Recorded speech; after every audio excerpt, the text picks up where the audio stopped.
سب تمہارا کرم ہے آقا کی بات اب تک بنی ہوئی ہے۔ اعوذ باللہ من الشیطان الرجیم، بسم اللہ الرحمن الرحیم۔ برج اسد لیو، آپ کی نئے چاند کی جو پڑھائی ہے وہ بہت آسان ہے۔ آپ نے پہلے کیا کرنا ہے، پہلے یاد رکھیے گا قرآن مجید کی صورت ہے، اور قرآن مجید کی صورت کو آپ یا تو اس صورت کو لے کے جائیں گے چھت پر 30ویں سپارے کو، یا پھر آپ موبائل کے اندر اوپن کریں گے۔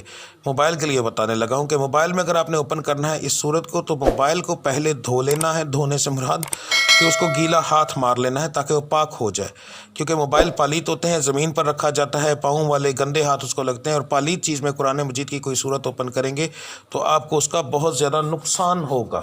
یہ ذہن میں رکھیے گا، فائدہ نہیں ہوگا۔ اب آپ نے کیا کرنا ہے، باوضو ہو کر رمضان المبارک کی پہلی یا دوسری تاریخ جب آپ کو یقین ہو کہ آپ چھت پر جائیں گے تو آپ کو چاند نظر آ جائے گا، تو آپ نے چھت پر جانا ہے، اور چھت پر جا کر آپ نے چاند کو دیکھنا ہے، اور چاند کو دیکھنے کے فوراً بعد سورہ کافرون پڑھنی ہے آپ نے، ٹھیک ہے۔ اور آپ نے کیا کرنا ہے، چاند کو دیکھنا ہے۔ چاند کے دیکھنے کے فوراً بعد آپ نے اپنے موبائل کے اوپر یا 30ویں سپارے کے اوپر سورہ کافرون اوپن کر کے رکھنی ہے، تو سیدھا آپ نے اس کو دیکھنا ہے، یعنی قرآن مجید کی زیارت کرنا ضروری ہے، زبانی نہیں پڑھنی۔ اچھا، اس کے بعد آپ نے اس کے اوپر انگلی رکھ کر پڑھنا ہے، جیسے بچے پڑھتے ہیں، جیسے ہم لوگ پہلے پڑھتے رہے، کیونکہ یہ شرط ہے قرآن مجید کو دیکھ کر پڑھنا، قرآن مجید کی زیارت کرنا، چاند کے بعد قرآن مجید کی زیارت کرنا شرط ہے اس کی۔ تو آپ نے چاند کو دیکھنا ہے، چاند کو دیکھنے کے فوراً بعد آپ نے سورہ کافرون کو دیکھ کر پڑھنا ہے، اور اس کے بعد دعا کرنی ہے جو سب سے اہم چیز ہے، اور دعا کرنے کا طریقہ یہ ہے۔ دعا کرنے سے پہلے دعا کے طریقے کو اصل سمجھ لیں۔ یہ دعا آپ نے صرف اپنی ذات کے لیے کرنی ہے، کسی اور کے لیے نہیں کرنی۔ یعنی اگر مرد مانگ رہا ہے تو وہ صرف اپنی ذات کے لیے کرے گا، اپنی بیوی، بچوں، والدین کے لیے نہیں کرے گا۔ اگر عورت مانگ رہی ہے تو عورت جو ہے وہ اپنی ذات کے لیے مانگے گی، اپنے شوہر، اپنے بچوں، اپنے والدین کے لیے کچھ نہیں مانگے گی۔ اس کی ریزن بتانے لگا ہوں، اچھے سے سمجھ لیجئے گا۔ عورت جب مانگے گی تو ظاہر اس کے بیٹے ہیں کمانے والے، اور اس شوہر ہے کمانے والا، ذریعہ وہی ہے۔ اگر آپ نے دولت مانگی ہے تو انہی کے ذریعہ نہیں، تو آٹومیٹکلی ان کا کام چل جائے گا، ٹھیک ہے۔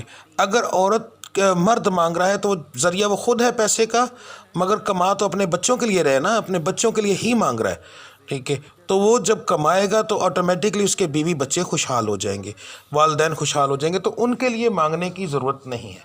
اچھا جی، دعا کا طریقہ اچھے سے سمجھ لیں۔ درود ابراہیمی، پھر الحمد شریف، اور پھر دعا کرنی ہے آپ نے اپنے رب العزت کی ذات سے۔ یہ کہنا ہے کہ اے رب العزت، اس رمضان المبارک کے نئے چاند کے طفیل، اس پہلے دن کی طفیل، میری زندگی کو آسائشوں سے بھر دے، مجھے بے شمار دنیاوی دولت عطا فرمائے۔ صاف کہنا ہے، دنیاوی دولت عطا فرمائے، مجھے بے شمار دنیاوی عزت عطا فرمائے۔ رب العزت ہر کسی کو میری تابع کر دے، رب العزت ہر کوئی میری عزت کرے، ٹھیک ہے۔ تو اس طرح کر کے آپ نے اپنی ذات، صرف اپنی ذات کے لیے اور بے شمار اپنی ذات کے لیے دعا کرنی ہے، اور پھر آپ نے درود ابراہیمی پڑھنے کے بعد آپ نے دعا مکمل کرنی ہے۔ یاد رکھیے گا، دنیا کی دولت ہوگی تو اس سے نیکیاں بھی کماؤ گے، اور اسی سے آخرت بنے گی۔ اگر دنیاوی دولت نہ ہوئی تو آخرت بھی کیسے بنے گی، اتنی وہ بھی نہیں بنتی۔ تو دنیاوی دولت ہر چیز کے لیے ضروری ہے۔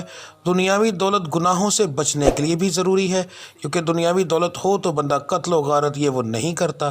کچھ لوگ ایسے ہوتے ہیں جن کے اللہ کی ذات نے دلوں پر قفل لگائے ہوئے ہیں، ان کا آپ چھوڑ دیں، میں عام لوگوں کی بات کر رہا ہوں۔ تو اس طرح آپ نے دعا کرنی ہے، تو میرے رب العزت کا کرم دیکھیے گا کہ کتنا اعلیٰ مہینہ آپ کا گزرے گا، اور آنے والا وقت اس مہینے کے طفیل کر کے ٹھیک ہو جائے گا انشاءاللہ تعالی۔